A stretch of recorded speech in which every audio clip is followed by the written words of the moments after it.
Welcome to the Breakwaters podcast.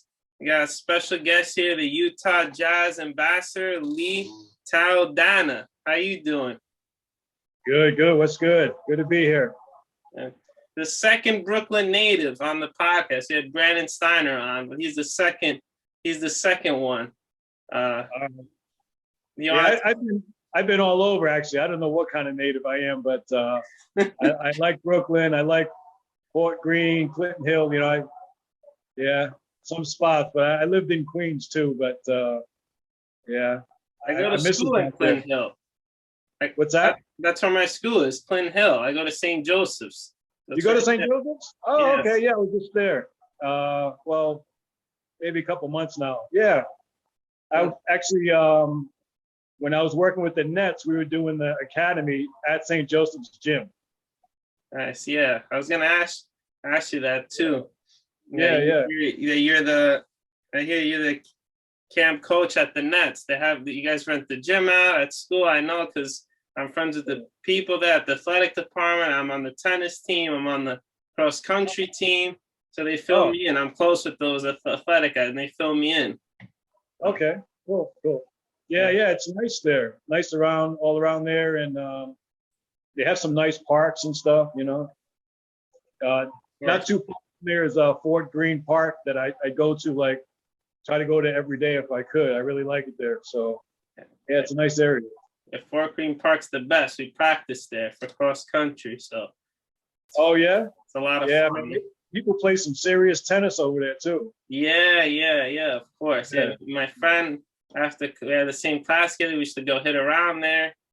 Oh yeah, it was some good times for sure. I like dogs, and everyone's walking their dog every day, so I get to see all the different kind of dogs. And the way my lifestyle has been with basketball, I can't really have a dog, because I travel too much. But man, I like hanging out Fort Greene Park and seeing everybody walking their dogs and meeting people there. It's cool. Definitely. Yeah, it's a lot of fun.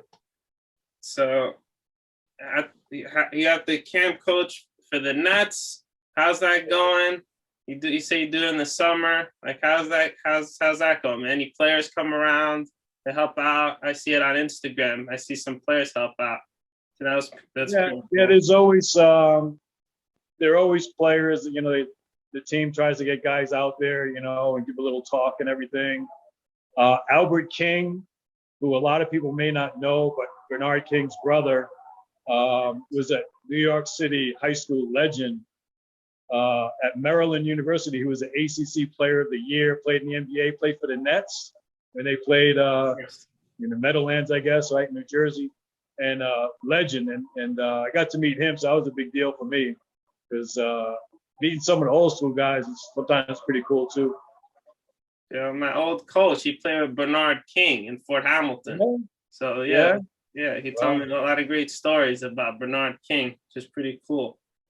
That thing about New York basketball is there's so many stories, so many. They never stop. And when I was a little kid, I read a book called Heaven is a Playground. And Bernard's in that book, and his brother Albert's in that book. And that's why when I met Albert, it's like, wow, you're Albert King. It's kind of like, meeting a movie star or something, it's pretty cool. It's awesome. Yeah. Let's start off with your journey here. So first you got the assistant coach job at Idaho Stampede from 2009, 2011. How was that experience? It was great. It's an interesting story. One day I just walked into the basketball offices. There's no security or anything like that. I just walked in and I said, hey, I'm a basketball coach. I've been coaching overseas. And I was wondering if, anything I could do to help out. I'm back in the States. And they said, well, let's see. And they said, how about working operations? And I was like, what's operations? And so I got to work in operations. And then I talked to the head coach, Bob McKinnon. And basically, he's like, can I be a volunteer assistant coach, too? And, I just started helping out more and more practices and stuff. And it was a great experience because I had been away from, the States for a long time. And I did, I lost a lot of my contacts, and everything in basketball and sports is, those connects you make, right? So, sorry, I was talking loud because there's a machine running behind me. I'm at a gym. Anyways, so it was a great experience, though. Bob McKinnon, like he's really knowledgeable coach. So I took a lot from him as far as offense. And yeah, I just met some great people, man. Great experience, and they sold the team. That they moved the team to the G League team now is the Salt Lake City Stars, who I'm going to be working with a little bit here now that I'm in Utah. So kind of coming full circle after like 10 years or something. Oh, that's awesome. Yeah. It's great. That's great story. After that, you moved up the level. You became a head coach for some teams, the Tanglong Warriors, the Cabelon Duncan Raptors, the Pioneers, the Delicious, Santana Broncos, and the Hansi Buffaloes. How was that? How's being a head coach for those teams? Yeah, it's one thing about basketball is for me, a poor kid, nothing, it's going to sound like a sob story, but really didn't have anything. And basketball has taken me around the world. So I feel real fortunate. I got to coach a lot in Asia. So some of those teams you mentioned are in Thailand and Vietnam and Japan. Awesome. And you mentioned a team I coached in Mexico. So I coached all around the world. It's been a great experience. And I lost my NBA job last year due to COVID. I thought I was going to stay overseas, but when COVID hit, that changed everything. But great experiences. Again, basketball is all over the world. So anybody wants to play, coach, whatever, there are opportunities around the world. That's awesome. I played in Greece overseas, but it took all the best Greek players. We played in the Greek league here in New York, the best Greek players. You played in Greece. All right. It's always great to play overseas. I'd love to go to Greece. I have a friend there. He's a basketball agent with Octagon, which is one of the big agencies. And we talk about it. Like, I got to go out there. I'd love to see Greece. It's on my list. I got to go see it. Yeah, I'll hook you up, man. Any questions? Don't hesitate to ask. Thanks, please. I'll get you some Utah Jazz tickets.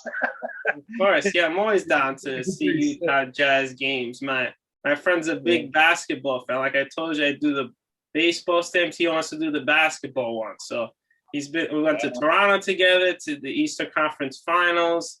He went to Milwaukee this year for the finals. And unfortunately, I couldn't go. I had work. But we go every year. But yeah, I'm always down for Utah. I'm definitely gonna tell him that. So definitely check it out. Yeah, we got a good team. Of course, you guys got a great team. We lost last night to a good Miami team, but we're 7-2.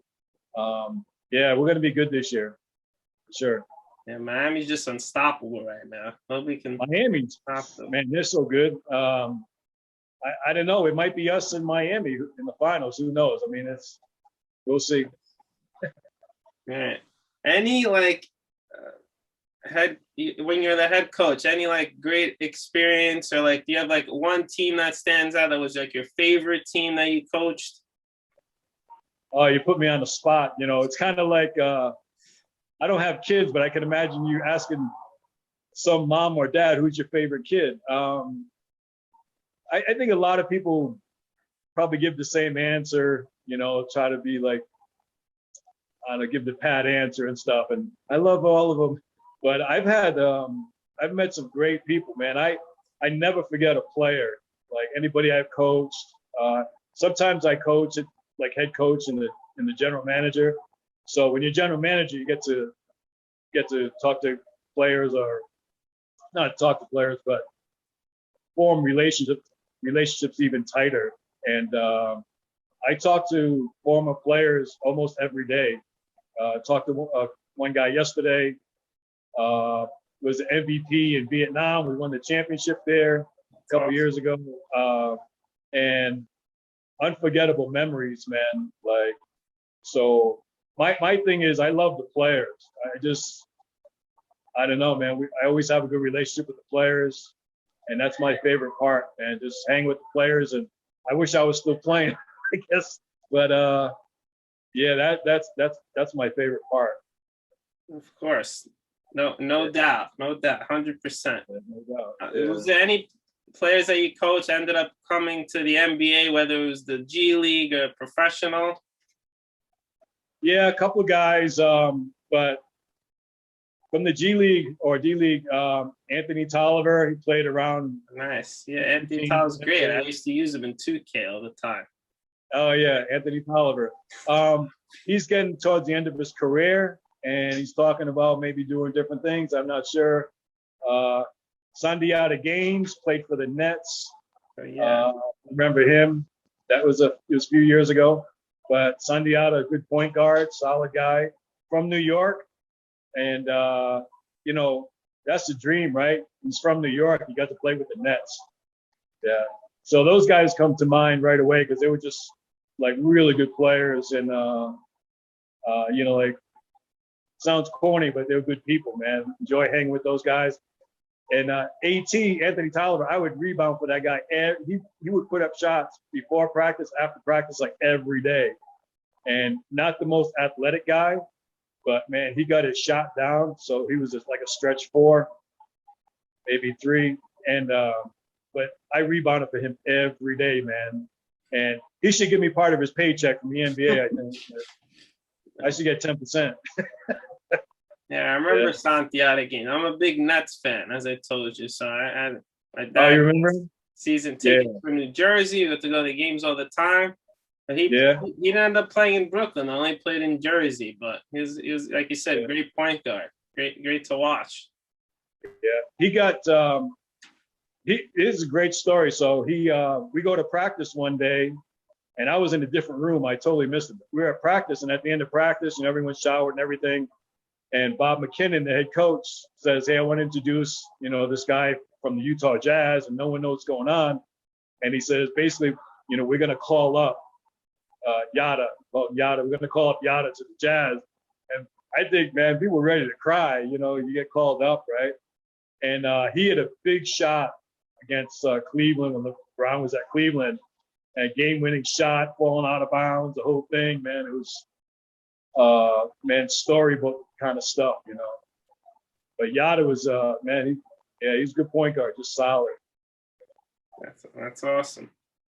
Yes, I know, right? You're on the Pro Exposure Vegas. Oh yeah. So how was that? That was cool. Since you know a little bit about basketball, maybe you know Reggie Williams, who played for Georgetown and played in the NBA for quite a while. He was coaching there. Paul McKeskey, who was 12-year NBA veteran, he was coaching there. And I was lucky enough, my team won the championship. We were 0-5 to start off with. I don't know what happened, but we turned it around. We had won a championship there. But a lot of the guys there, they were, you know, they're trying to make it into the league, trying to make the G League. Most of those guys will sign overseas, but a lot of talent there. And Pro Exposures, I think they put on the best camp as far as, you know, getting exposure out, you know, to GMs and coaches and everything to people around the world. So Exposure is a good name for that place because, for that organization, because those guys get a lot of looks. Hopefully a lot of those guys signed. I hope so. That's awesome. Yeah, yeah, it sounds a lot like Hoop Group. I went to Hoop Group Skills Camp in the Poconos. It sounds just like great athletes. Like everybody in the NBA went there. Like had some great coaches there. Yeah, it's pretty cool. We actually, our games were held at the Golden State Warriors practice facility there in Vegas. Brand new facility, really beautiful. So, you know, you can't get a better floor sometimes. I mean, you know, brand new NBA floor is perfect. But yeah, it was pretty cool being in Vegas, and I got to go to all the games for NBA Summer League when I was there. It was the same time, and so that was a great experience. And I was trying to work for the Nets for NBA Summer League, but I couldn't get that together. But that would have been a thrill to work NBA Summer League. That's awesome. NBA Summings is always a great time in Vegas. I've never been to Vegas, so I always want to go there. So 100% Yeah, for it's, Emily. you know, you hear all the stories, right? Sin City and stuff like that. But for me, it's all for me, basketball, you know, 24/7. So I don't gamble or anything, but there's a lot of pretty cool stuff to see there. So even if you don't gamble it, there's a lot to do, a lot to see. You should go. Yeah, definitely. If they have a Yeah. baseball team, if baseball expands, I'm definitely gonna go there. I'm hearing the rumors that the A's want to go to Vegas. So Really? hopefully the A's move there. It would be great. Possible because you know they get the Raiders there now and stuff, and they're talking about NBA team too. You know, if the NBA expands, places like Seattle and Vegas, those are top of the list. Yeah, definitely. Yeah. So now we're in the Utah Jazz. How's that going? Oh man, I tell you, you know I'm East Coast guy, but man, they were so nice to me from the beginning. I had offers to interview with a couple of different NBA teams. I won't mention them. Three teams, and those teams were saying, well, you got to fly to that city to interview. Like each one said that. And then I asked each one, could I do a Zoom interview because, you know, I'm doing something else. And I was recently with the Phoenix Suns. So, you know, I was working there. And so I didn't want to leave Phoenix, you know, and, you know, fly somewhere and take all that time. And so, but Utah, when I asked them, could we interview via Zoom? The reply I got was absolutely. And I was like, what? You know, so I was like, that was pretty dope. So I interviewed with them, and the gentleman that I interviewed with, Jeff Corbett, towards the end of the interview, he said something like hiring you is a no-brainer. And I was like, I never heard that before, you know, like right off the bat, we're gonna hire you. So I was like, I felt so good right away, you know, like just the emails and again, the interview process and everything. And they've been great to me. So I'm really happy to be here. That's awesome. Yeah. The people here are so friendly. Like even driving around, okay, like, you know what Brooklyn's like. Yeah, Right? So, you know, people yelling and, you know, like people, they're like patient when they drive. Like everyone lets each other get out of like parking lots and stuff like that. Like the people here, like, they're really chilled. But it's, you know, it's not the big city. Utah Jazz, it's a small market, right? So, but it's got like a small town feel to it. But people are nice. I have to say that. Like everywhere you go, people are smiling and really friendly. So I'm not so used to that. It's pretty nice. That's awesome. I can Yeah, concur. yeah. For any like I know you're new, you said, but any Utah Jazz player have come up to you and say, "Nice to meet you." Have you had any interactions with them? No, not yet. So they're on the road, right? So, but anyways, right now I'm being cross-trained in different areas. So I'm learning everything from like building security and like guest relations, and you know that's kind of what I do, right? So I'm not on the basketball side yet, and I say yet because I'm gonna bug people a lot because you know I have my basketball resume. I've got some stuff on there, and I really hope I get to use it and get more involved in the basketball side of things here. So the cross training is going to be great. I'm going to learn everything from where the parking lot is and all these different things about the facilities and all that stuff, and learn about, you know, the suites, right? That kind of thing, you know, for fans. But eventually, I hope to, you know, hopefully work my way into more of the basketball.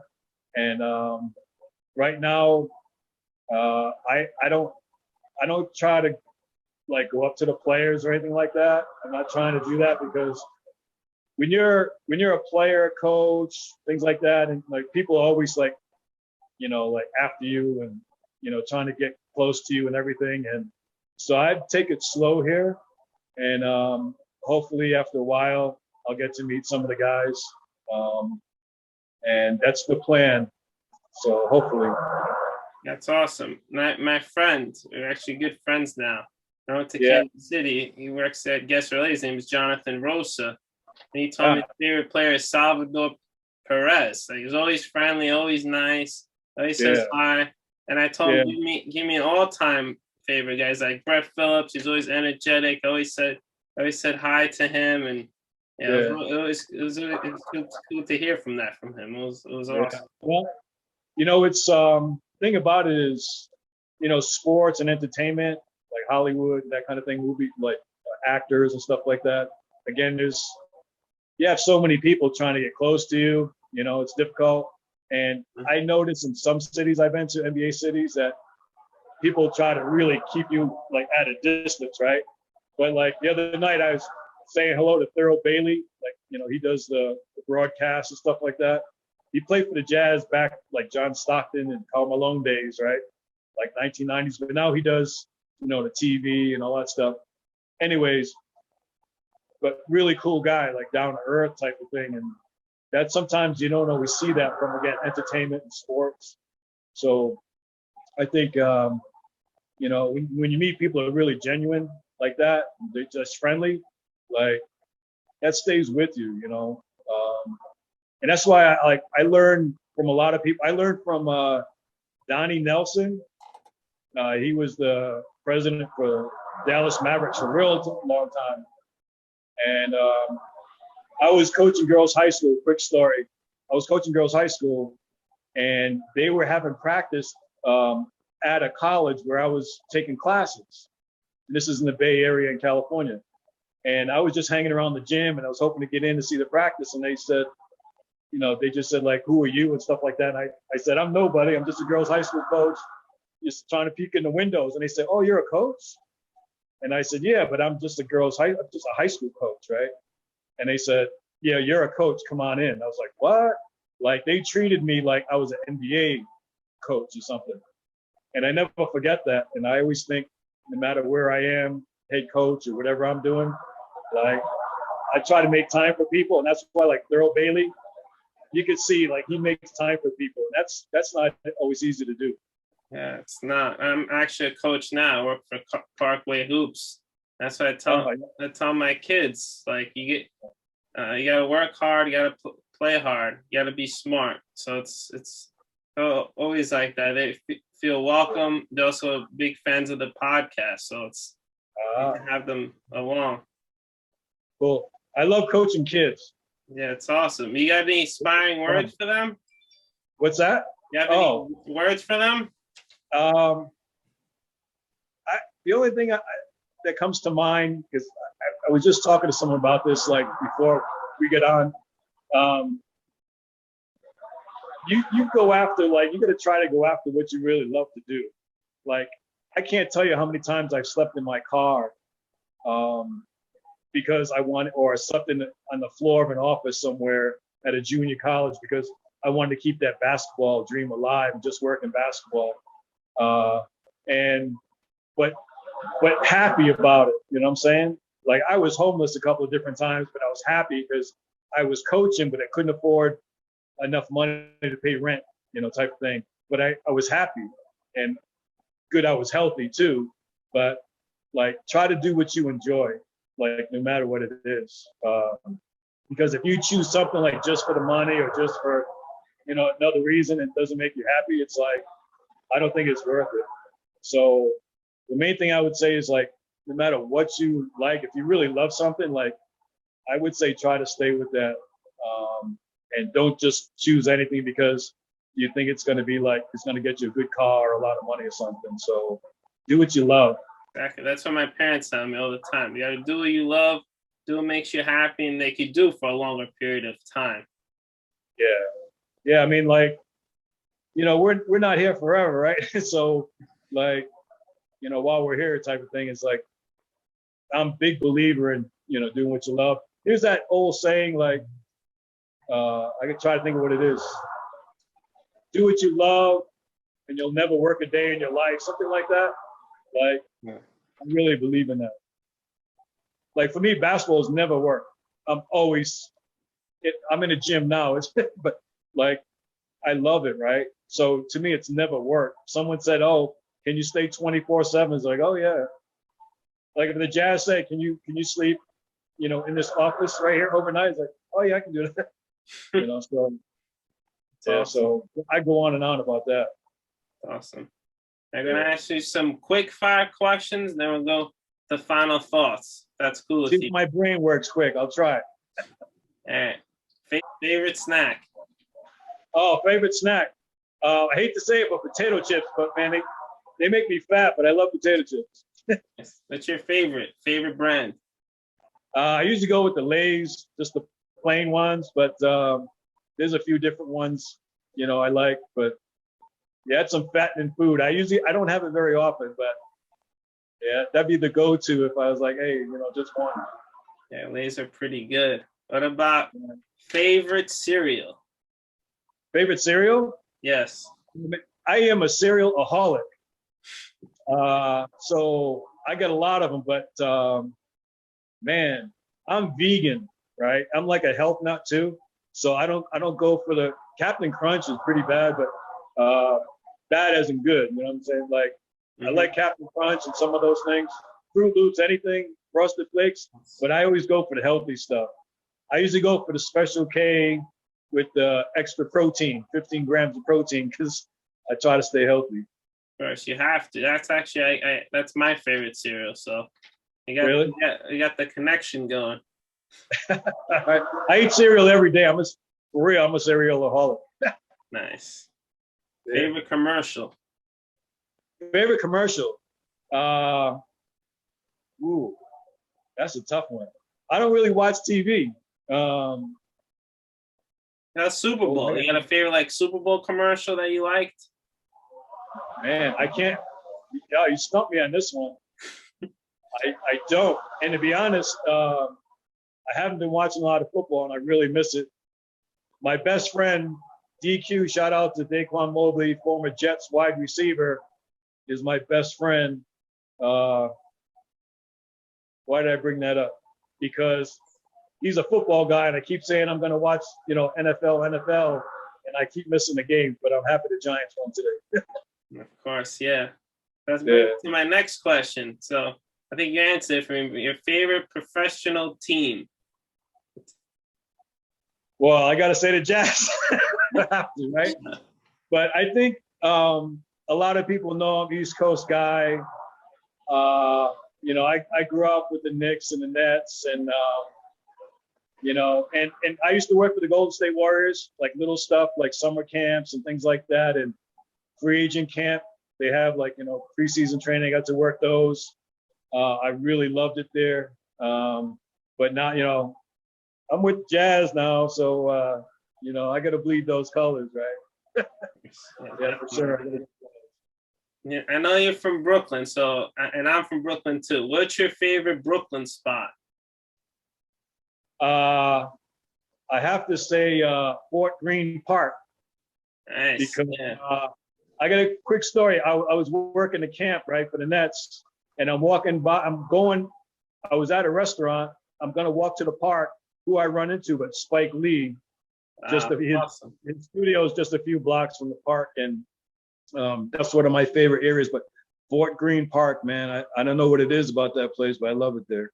He's from there, and also Taj Gibson's from there too. Yeah, right, yeah, that's right. Yeah, Taj from there. Yeah, I don't know what it is about there, but there's just everything there. It's like whatever you want to do. Like I do my laundry there, eat there, watch the dogs in the park there, like everything. So, yeah. So that's a good spot, man. Anybody goes around Brooklyn and they're in that area, I highly recommend Fort Greene Park. Nice. Where in Brooklyn are you from? That area, but I lived in Queens when I was little, like Ozone Park, Kew Gardens, Jamaica. So, but I didn't have, this is my sob story. I didn't have family. I got bounced around different families. I lived in group homes. So I was like all over the place. And I got moved to Providence, Rhode Island. So I lived there also, but I always, all my heroes were somewhere from New York growing up. Awesome. Yeah. So, Yeah. Favorite athlete growing up? oh wow. It's kind of funny. Like I used to hear these stories about Dr. J when I never saw him play, didn't know anything about him. And I used to hear Dr. J, and I'm like, just these crazy stories, him like jumping from the free throw line and all that stuff. And, and it's like, I had to wear his number and I didn't even see him play. I just heard stories about him. So Dr. J was big for sure. Bernard King with the Knicks, Patrick, Clyde. Oh my God, Clyde. Yeah, so there's so many, but a lot off the Nets and the Knicks. But Dr. J, I don't know what it is. Like I said, never saw him play, didn't know anything, just the stories, and it's kind of like a hero. Yeah, probably like the afro. He had a great afro back in the day. Yeah, I get on YouTube still, and I'll still watch the dunk contest from 1970, whenever it happened, and him flying through the air and afro floating back and everything. It's like he was too cool. Him and Clyde were like the coolest dudes I could think of, But I still watch I'll go back and watch the Knicks championship teams and stuff. Yeah, I'll watch Sugar Ray. If people remember Sugar Ray. Yeah. Yeah, he played Knicks and Nets, I think so. Nice. And, awesome. That's actually my dad's favorite player, Julius Erving. So he was just telling me stories. Yeah.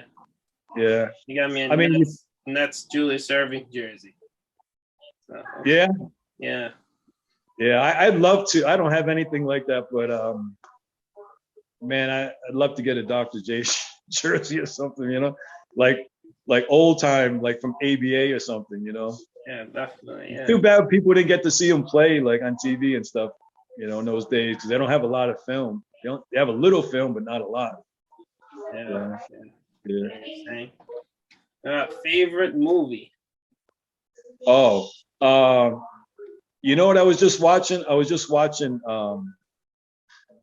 Moneyball, nice. which is a baseball movie, but that, as far as like a sports movie, that's like, to me, that's like an excellent sports movie. Just excellent sport. Like I love all basketball movies, like no matter what it is, like everything. Loving basketball, whatever. He Got Game, everything. But that movie is a little bit more up to date. Maybe it's 10 years old, 15 years old, I don't know. But it's the quality of that film is like so good, from the actors to the writing to the real story. Like that's a good movie. Yeah, Brad Pitt always does a good job. He's such a great actor. Yeah, great actor. But the story is real. Low budget team. How we gonna win?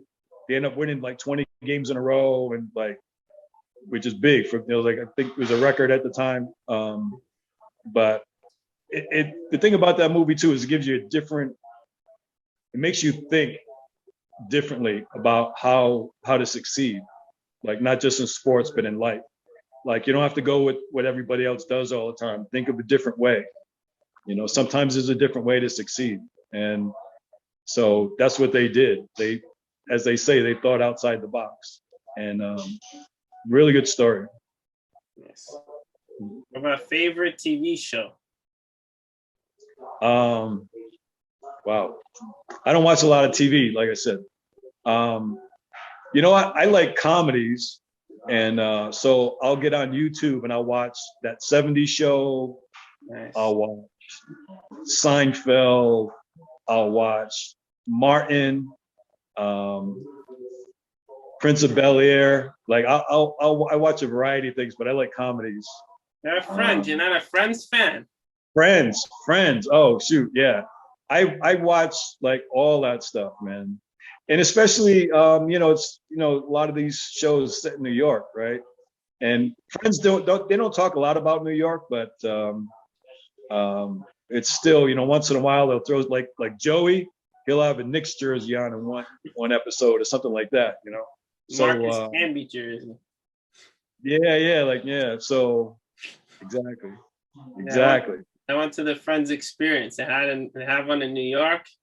Yeah. My mom took. We're big Friends fan. My mom brought her knowledge on me, and then my brother, my sister, we all wanted to go to the Friends Experience in Manhattan. So I got off from work. I went. It was such a great experience.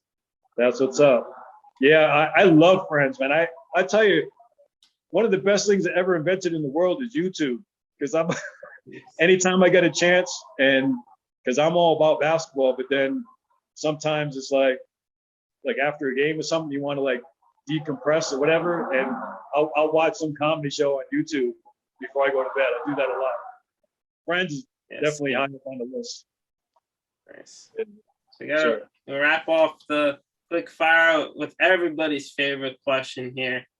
Who is your celebrity crush? Growing up, I had a serious crush on Janet Jackson. Nice. And now she's like, I don't know how old she is now, but she's older. But man, when I was growing up, yeah, she was something else, man. So yeah. Janet Jackson was like, back in the day. Now I don't know. Now I don't know. There's some actresses, like I don't know their names. Like I'll watch a movie and I'll think someone's like, something about it I really like, and then it's like, what was the actress's name? I don't even know the name. So, but I have to stick with Janet. It's a good one. Yeah, sometimes, and my dad's like, I don't know this person's name. Like he always says, like my friend is like, who's this person again? Who's that person? So I was gonna tell him, and the actors and actors are like, who's this person? And this is so and so, and then he remembers. So I always gotta refresh him. Well, the thing about basketball, Utah is not the same, but in New York, you get all those celebrities, right? Mm-hmm. So you'll get, just the way people from Friends go to, the games type of thing sometimes, right? So, but in Utah, there's some people, some famous people live out here because it's so nice. There are huge mountains like right outside this door, like huge snow on top. Like it's like looks like I don't know, something out of a poster you'd see in a travel agency or something like it's beautiful here. So there's a lot of actors and actresses or whatever, or just actors I should say, that live around here. So I'll probably meet some while on. Yeah, I saw it in the Sandlot. Like I didn't know it was filmed in Utah. To look it up, it was like the great mountains there, and I saw the ones that they had a thing there in the AAA stadium, the Salt Lake Bees. They were there. The Bees anniversary. So it was cool. I saw that. I'm gonna do all that. Yeah. I haven't seen the stadium yet. I don't know where the Bees play, but I know that some people that work in the kind of guest services or whatever, they work both. They work the Jazz games, they work the Bees games, they work the Stars, which is the G League team. So yeah, but I gotta say it's gorgeous here, man. This is beautiful country. I'm not used to it. It's nice. Awesome. Yeah, dying to go there. That's for sure. Yeah. I mean, it's like I actually came to Utah just to look at it in the spring, and then the Nets called me and said, "Hey, you want to come work at the camp?" And I was like, "Of course I'm going to do that." But while I was here for 2 weeks, I was like, maybe I could stretch this out for 3 weeks. Like, it's beautiful. So beautiful country. Actually, I'm lying. I did go to Utah. I went to the Four Corners Monument there, and I was in Utah. So technically, I was there. It was good. Oh yeah. Okay, you did go. Experience. Yeah. Some of my friends that have been here, sometimes they, former athletes, they fly in, play a game, fly out. At least they get to see the mountains. But there's a lot to see here. That's awesome. Like when you drive here, you're just like, you're kind of in awe. It's like, wow, that's amazing. Like you turn a corner on a highway and you're like, the mountain's like, I don't know how many feet it is, but it's like this gigantic mountain right in front of you. It's like, Yeah. I can It's imagine. pretty cool. It's awesome. Yeah. All right, so we're gonna wrap it off with the final thoughts here at the end of the podcast. You want to say anything? Well, first of all, thank you for having me on. It's a pleasure to be a guest on your podcast. I hope a lot of people watch this show, but in the future. And there's a lot of good podcasts out of New York. I watch Knicks Fan TV. If you ever watch that? Yeah. And some of the other ones, like some really good quality podcasts. And so I just want to say good luck to you, with this. Keep it going, because there's a lot of sports fans, and we crave all this, this information, and get some more guests on there. Of course, yeah. Thank you again for coming on, Mr. Taladana. I really appreciate it. And where can people find you? You got Instagram, Twitter? Just my name. I actually, it's getting old school, but a lot of people I communicate on Messenger. I'm on Facebook. I don't use Twitter. I'm on there, but I don't use it. LinkedIn, I'm on there because there's a lot of people in basketball on LinkedIn. But just my name, Lee Dowdana, is on. That's all I put on there. So, yeah, anybody wants to say hello. I tell you one thing. Again, getting back to Donnie Nelson, I try to respond to everybody. So if someone, just say what's up, then I try to respond to everybody. I responded to you, right? Yeah, of course. I was gonna say thank you. I really appreciate you making time for this podcast, like clearing your schedule, reaching out. It really takes a lot, and I really appreciate it. No problem, man. I enjoy this, to be honest with you. And if you started talking about the Knicks or the Nets, I go on forever. So good thing we're cutting this off. Yeah, of course. All right. This has been our episode. I'll see you in a splash.